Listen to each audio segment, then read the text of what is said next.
Zoho Mail or Gmail. Pick wrong and you're bleeding $4,900 over 5 years without realizing it.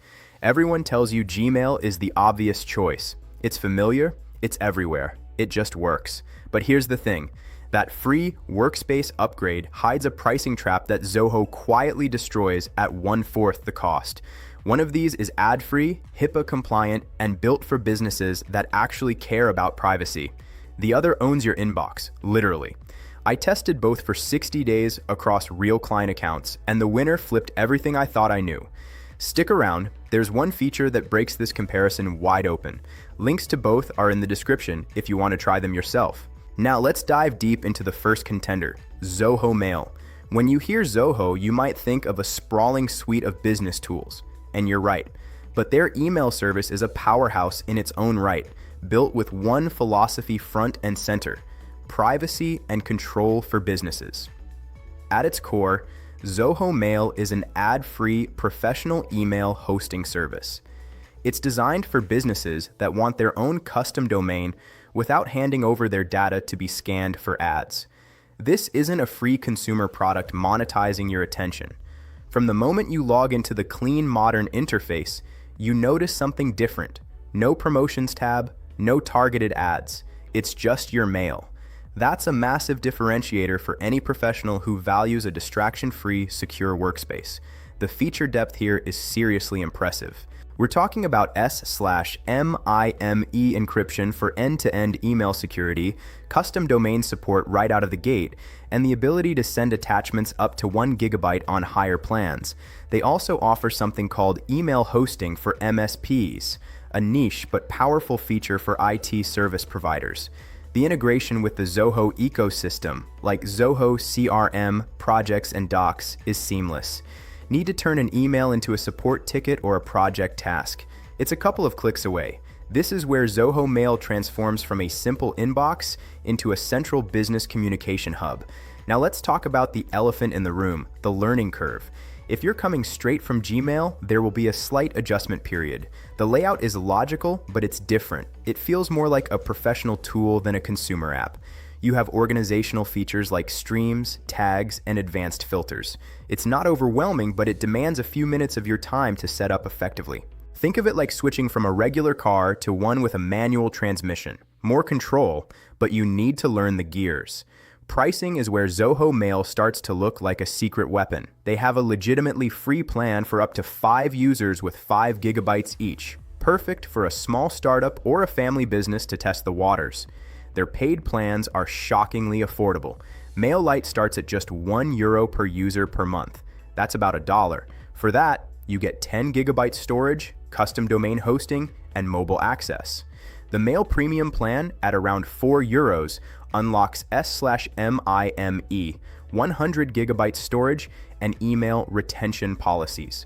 Compared to what's coming later, these numbers are laughably low. It's like finding a perfectly good shirt for $10 while everyone else queues for the designer brand. Customer support is a solid win for Zoho. They offer 24/7 support via phone and email for paid users backed by a detailed knowledge base. This is crucial for businesses. If your email goes down at 2 a.m., you need a human, not a forum thread from 2017. But is it all perfect? Of course not. The biggest trade-off is its position outside the dominant Google ecosystem. If your team lives in Google Drive, Calendar, and Meet, moving to Zoho Mail means you'll need to adopt Zoho's alternatives for full collaboration harmony. It's a shift. Also, while the interface is clean, it lacks some of the AI-powered smart features and predictive text that we've gotten used to elsewhere. It's a tool built for control and security, not necessarily for guessing what you're going to type next.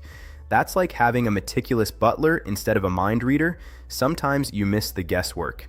In summary, Zoho Mail is the quiet professional in the room.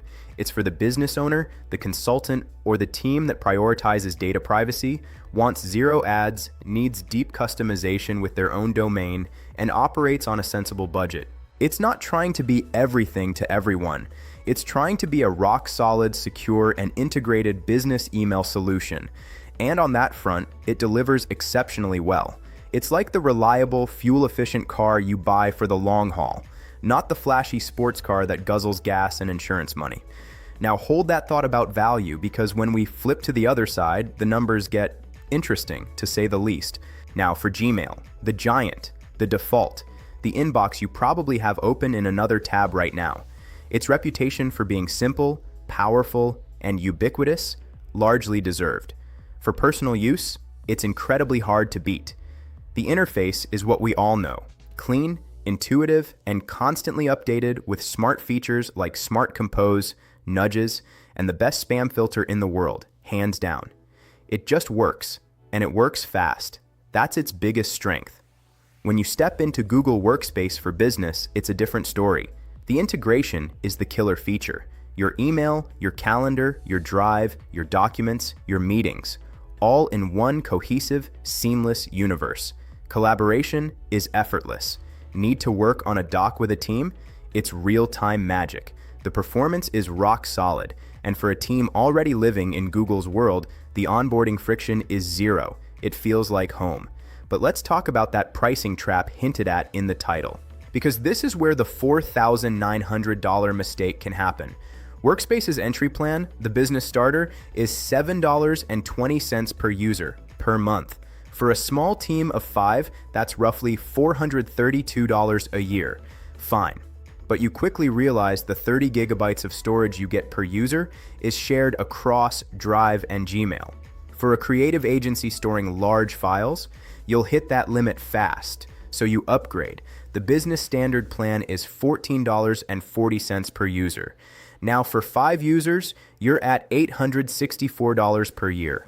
Over 5 years, that's $4,320. And if you need even more features or Vault for compliance, Business Plus is $21.60 per user. 5 users for 5 years, $6,480. And here's the kicker. You're paying for that seamless integration, but you're also paying with your data. Gmail is ad-supported in its free tier, and while Workspace is ad-free, the underlying model is data. Your inbox isn't just your inbox, it's part of a larger profiling ecosystem. For a personal account, you might not care. For a law firm or a healthcare startup, that's a legitimate privacy conversation. The support is another thing. While Workspace paid users get support, it's not always known for being the fastest or most personal. You're dealing with a behemoth. So the verdict for Gmail? It wins on sheer familiarity, ecosystem lock-in, and raw usability. If your team lives and breathes Google Docs and you just need email that works without thinking, it's a valid, if expensive, choice. But if your deeper problems are long-term cost, true data privacy, and wanting an email service built purely for business communication without the data mining baggage, that's where the other option starts to look you'll hit that limit fast, so you upgrade. The business standard plan is $14.40 per user. Now for 5 users, you're at $864 per year. Over 5 years, that's $4,320. And if you need even more features or Vault for compliance, Business Plus is $21.60 per user. 5 users for 5 years, $6,480. And here's the kicker. You're paying for that seamless integration, but you're also paying with your data. Gmail is ad-supported in its free tier, and while Workspace is ad-free, the underlying model is data.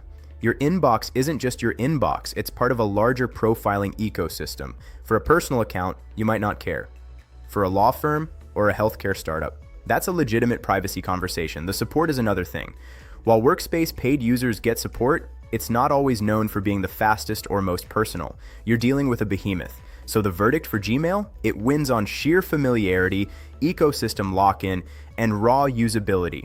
If your team lives and breathes Google Docs and you just need email that works without thinking, it's a valid, if expensive, choice. But if your deeper problems are long-term cost, true data privacy, and wanting an email service built purely for business communication without the data mining baggage, that's where the other option starts to look very interesting. It's like choosing between a luxury apartment with a great view and a built-in landlord who checks your drawers, and a secure private office you actually own. But here's where it gets interesting. That storage crunch I mentioned, it's a real budget killer. And the interface, while clean, hasn't fundamentally changed in years. It's like your favorite pair of jeans. Comfortable, but maybe not the best tool for every job. For pure, raw, business-to-business communication, some find it cluttered. It's designed to be a one-stop shop for everything Google, not a focused email powerhouse. It's trying to be your butler, your chef, and your chauffeur, when sometimes you just need a really good driver who doesn't listen to your phone calls. The collaboration is top tier, no joke. But ask yourself, does your team actually need live co-editing on a document inside the email client itself? Or do you just need to reliably send and receive messages with large attachments? Because you're paying a premium for all those extra chefs in the kitchen.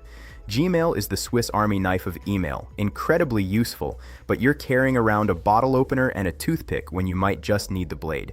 So who is Gmail really for? It's for the user or business already deep in the Google ecosystem, for whom switching costs would be a nightmare. It's for teams where real-time collaboration on non-email documents is a daily critical need. It's for those who value universal recognition and ease of use above all else, and whose budget can absorb the creeping costs of scaling storage. It's the comfortable, popular choice. But is comfortable always the same as right? Not if you're allergic to your tools reading your mail. That's not a feature, that's a roommate.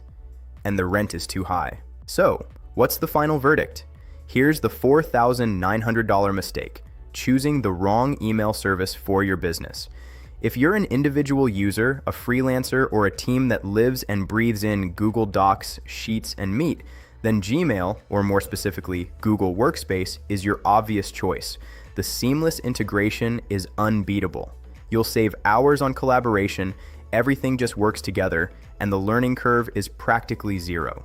For that ecosystem user, the convenience is worth the premium price.